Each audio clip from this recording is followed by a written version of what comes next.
Hello everyone, so we're gonna go ahead and continue on in our math 1100 book, and today we're gonna be covering factoring. So we only have factoring and another section, and we will be done with this 1100 book.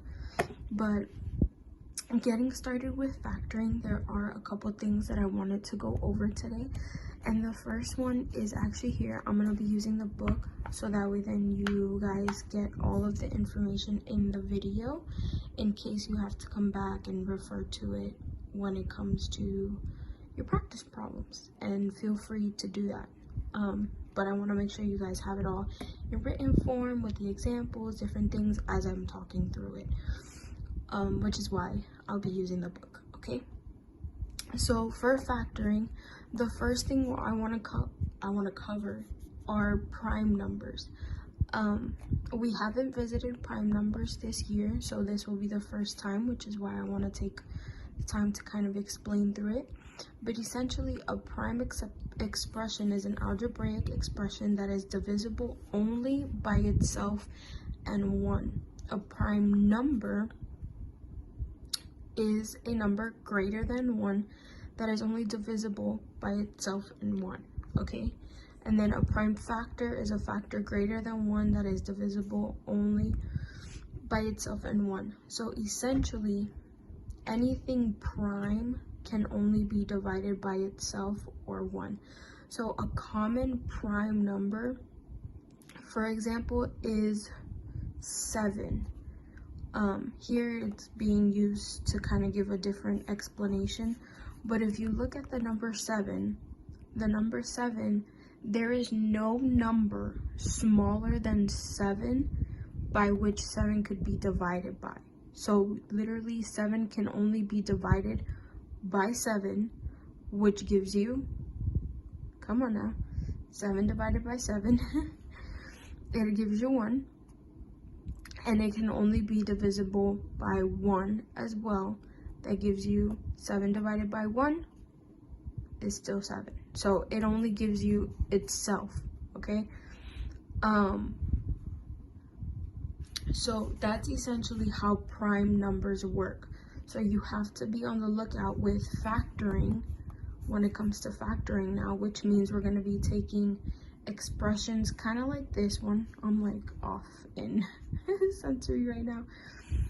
Taking expressions like this and elongating it or making it longer and breaking it down essentially. So this is it all put together, and then this is it all separated. So this is kind of like a final present when you have it all wrapped up and pretty.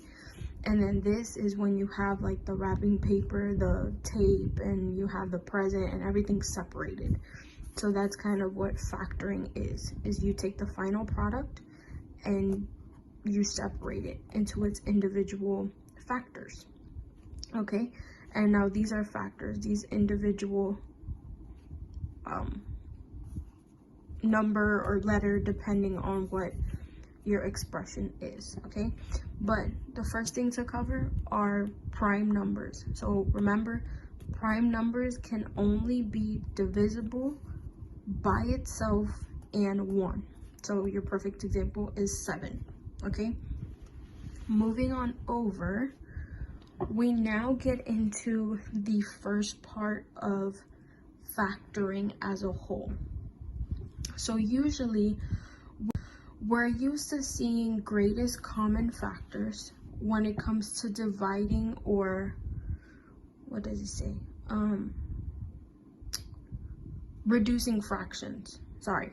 So for example, if we had this fraction 8 over 12 and we wanted to get that to its smallest form, the greatest common factor, and what we mean by greatest common factor is that number by which both of these, by which both the 8 and the 12 can be divided by evenly to get the smallest number.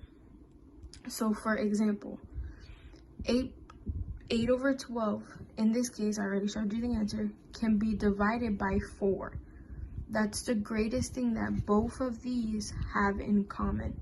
So essentially, when I'm saying greatest common factor, what I mean is, I'm reaching for a pencil so I can write this out.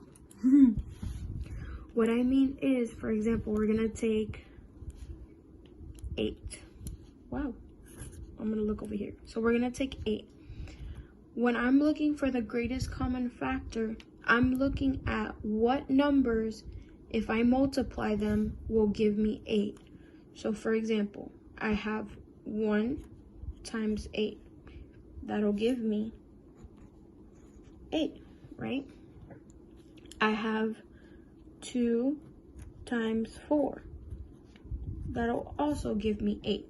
And so I'll keep going like that until I have all of the factors. So until I have all of the numbers that if I multiply them together will give me that 8, right?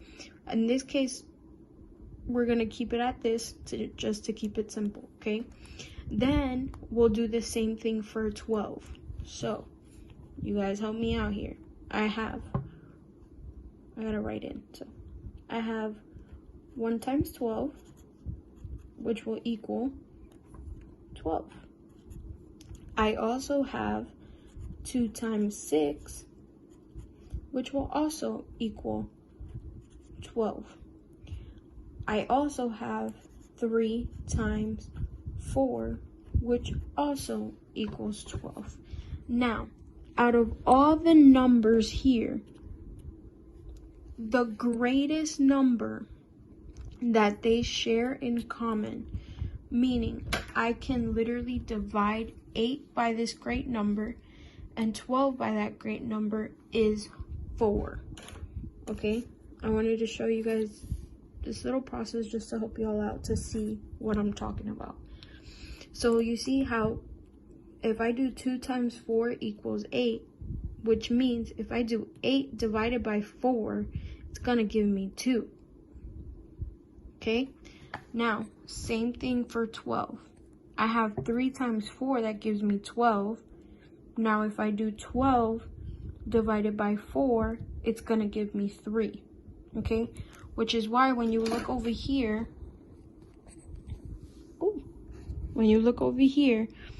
if you divide 8 and 12 by 4, I get 2 over 3.